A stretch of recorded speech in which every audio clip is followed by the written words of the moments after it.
दिनों तक रोए। अल्लाह करे उम्मती भी कभी कभी हुजूर की याद में रोए। एक तो ये हमारी महफिलें हैं ना जिनमें मजबूर कर देता है खतीब वाइज नात खां, तो मजबूरन भी सुभान अल्लाह कहनी पड़ती है। काश कभी घर में बैठे बैठे भी दिल करे और हम किसी नात खां के दरवाजे पे स्पेशल जाके दस्तक दें और उसे कहें दिल बड़ा परेशान है, मदीने वाले की कोई नात तो सुना। कभी ऐसा भी हो ना कि घर में पैसे ना मिलने पे तो टेंशन होती है और कोई मुकदमा आ जाए तो परेशानी होती है, लड़ाई हो जाए तो होती है। कभी यूं भी तो हो ना रात को अब्बा जी रो रहे हो बिस्तर पे और बड़ा रो रहे हो और तड़प के रो रहे हो, बच्चे आके अम्मा से पूछें क्या मसला है हमारे अब्बा को, कोई परेशानी है, कोई डॉक्टर को बुलाएं, कोई दुख है। अम्मा कहती है जाओ तुम्हारे वाली बात नहीं। बच्चे इसरार करके कहते हैं नहीं अम्मा बता तो सही मसला क्या है। तो अम्मा ठंडी आह भर के कहती है पुत्र तुम्हारे बाप को ना नबी पाक का मदीना याद आता है, जिन्नू वेख के ठरदियां अखियां ने ते जिन्नू वेख के ठरदा सीना है। रब्बा तेरी सारी खुदाई च एक ही ते शहर मदीना है। पैसे जितने आगे जी इन्ने ही बड़े ने उन्ना सुटियो थोड़ी मेहरबानी। असी किड्डी समझदार कौम आ, पहले आप ही खिलारी देने फिर आप ही इकट्ठी करी देने। कैसी बात है। गौस पाक की महफिल में लोग बंदे गिनते थे, तौबा किस किस ने की। हमारी महफिलों में लोग नोट गिनते हैं और स्पेशल बंदे रखे हुए नोट गिनने के लिए। बस करें यार, छोड़ दें, बड़ा हो गया ये काम हमारी। सुने जी सुने, अल्लाह खुश रखे, अल्लाह आपको खुश रखे। और मेरे भाई अल्लाह जज़ात सुने, हमें जो कुछ दीन ने दे दिया है वो हमारी औकात से पहले ही बड़ा ज़्यादा है। तो ये नोट छोड़ तो ये तो बात ही पीछे रह गई है। सानू तख्त हज़ारे दी लोड़ की है, नाले की लगे शहर बमोल दे नाल असी अपनी बाल के सेकने आ, सानू की लगे किसी और दे नाल। ये छोड़ दें ये काम, ये कोई इतना मुनासिब नहीं लगता। अल्लाह जज़ाए खैर दे। आप तवज्जो करें क्या अर्ज़ कर रहा हूँ। तो शदीद हुजूर सैयद आलम सल्लल्लाहु अलैहि वसल्लम रो रहे हैं आजमाइश में। उम्मत की आजमाइश को देखकर हुजूर रो रहे हैं कि उम्मत आजमाइश में। हज़रत जिब्रील ने जाके अर्ज़ की या रसूलल्लाह वो जो ख़ास हसासियत है ना हुजूर की तबीयत में उम्मत के हक़ में, उसके लिए हुजूर रो रहे हैं। तो रब करीम ने क्या पैगाम दिया, कहा कह दो महबूब से जाके वाला सौफ युती का रब्बु का फतरदा, महबूब रब आपको इतना देगा कि आप अपने रब से राज़ी हो जाएंगे, राज़ी किया जाएगा उम्मत के हक़ में। और हुजूर फरमाने लगे जब तक सारी उम्मत जन्नत में नहीं जाएगी मैंने राज़ी नहीं होना। हुजूर का ये रिश्ता हसासी,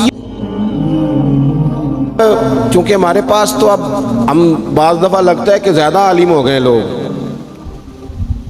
तो हमारी दीवारों पर ना स्कूलों की दीवारों पर अंग्रेज़ों के कौल भी अब लिखे हुए हैं।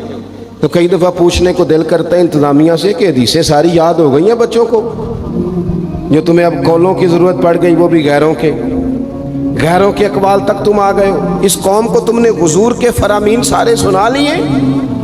ओ खुदा के बंदो, हुजूर ने तो इतना हसास करके ये रिश्ता बताया है कि बारीक बारीक नुक्ते भी समझाए।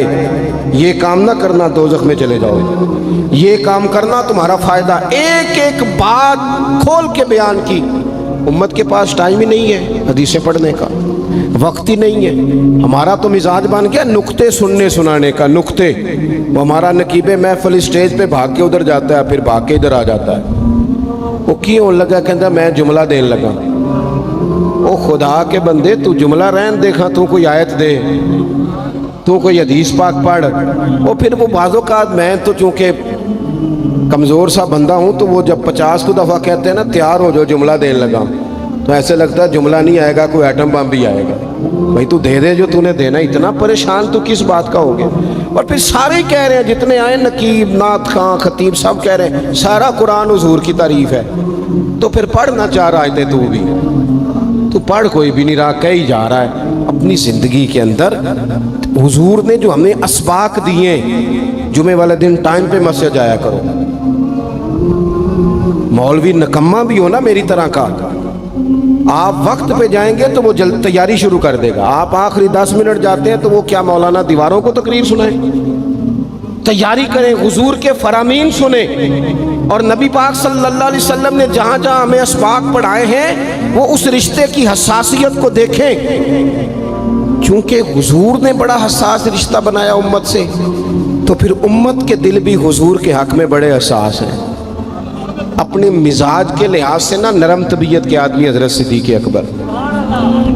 کچھ لوگ نرم ہوتے ہیں نا بیچارے، جو گیا مان لی، جو گیا مان لی، ان کو لوگ تنگ بھی بڑا کرتے ہیں۔ یہ بھی میں آپ کو بتا رہا ہوں۔ وہ جس بندے کا پتہ ہوتا ہے نا کہ جناب اس کے پاس گئے تو یہ اکثر تاریں شاٹ بھی رہتی ہیں، تو وہاں ذرا جاتے بھی لوگ تھوڑی احتیاط کرتے ہیں۔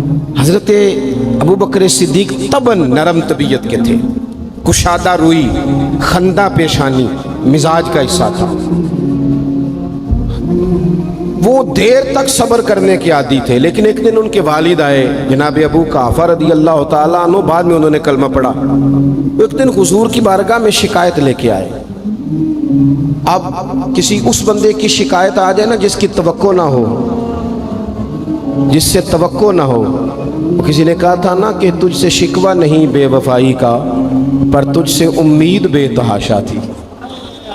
تیرے اوپر امیدیں بڑی تھیں، تو نے یہ جو کام کیا نا یہ تھوڑا عجیب لگا ہے، تجھے نہیں کرنا چاہیے تھا۔ کوئی اور کر دیتا تو چلو بات اتنی سخت نہیں تھی، تجھے نہیں کرنی چاہیے تھی، تیری بنتی نہیں تھی۔ حضرت صدیق اکبر طبی طور پر نرم آدمی، لیکن ان کے والد آئے حضور کی بارگاہ میں، اور بزرگ ہیں اور نابینا ہیں اور لاٹھی تھامے ہو، اور انہوں نے بڑی عجیب بات کی، کہا یا رسول اللہ حد ہو گئی، آج تو ابوبکر صدیق نے مجھے تھپڑ مارا ہے، تھپڑ مارا۔ یہ ابھی وہ مسلمان نہیں تھے، شکایت آئی، کریم محبوب علیہ السلام کے گرد جتنے لوگ کھڑے تھے محو حیرت ہو گئے کہ ابوبکر صدیق یہ کام کریں گے۔ حضور نے فرمایا بلاؤ نا جناب صدیق کو۔ حاضر بارگاہ ہو گئے، ہاتھ باندھے، نظر جھکائی ہے۔ حضور نے فرمایا ابوبکر لوگوں کو تو یقین ہی نہیں آ رہا، تم نے تھپڑ مارا باپ کو؟ خاموش کھڑے، خاموش۔ کریم نے فرمایا ابوبکر سن رہے ہو میں نے کیا کہا، باپ کو مارا ہے؟ چپ کھڑے۔ تیسری دفعہ حضور نے فرمایا بولتے کیوں نہیں؟ انہوں نے نا گردن اٹھائی، آنسو ٹپ ٹپ داڑھی پہ گر رہے ہیں، رو کے عرض کرنے لگے یا رسول اللہ باپ سے کہیں خنجر لے کے میرا گلا کاٹ دے، میں سی نہیں کروں گا، پر اس نے نا آج آپ کے بارے میں بات کی ہے، آپ کی شان اقدس کے بارے میں کچا جملہ بولا ہے، آپ کے بارے میں کمزور بات کی ہے۔ یا رسول اللہ میں سارا کچھ سہ سکتا ہوں، پر آپ کا اور میرا رشتہ، حضور آپ کی اور میری بات، تن تندور تے ہڈیاں بالن، اسی ہاواں نال تپایا، کپ کپ مکیاں پیڑے کیتے، اتوں عشق پلیتھن لایا، تن دا سالن تے من دی ہانڈی، لون صبر دا پایا، غلام فریدہ میں ساری تیری، تین وجہ یقین نہیں آیا؟ فرمانے لگے، عرض کرنے لگے یا رسول اللہ صلی اللہ علیہ وسلم انہوں نے آپ کے بارے میں بات کی ہے، شکر کرے میرے ہاتھ میں تلوار نہیں تھی، ورنہ میں باپ کا سر کاٹ دیتا، اس لیے کہ ہر چیز برداشت ہے، محبوب کی شان کے بارے میں کوئی بات کرے یہ امت کو برداشت نہیں ہوتی، ہم یہ کیسے قبول کریں، کیسے اس بات کو قبول کریں؟ عزیز بھائی اس رشتے میں حساسیت، آپ دیکھیں صحابہ نا اس حساسیت، اور صرف ناموس رسالت کے مسئلے میں نہیں، ہر مسئلے میں وہ حضور کے حق میں حساس۔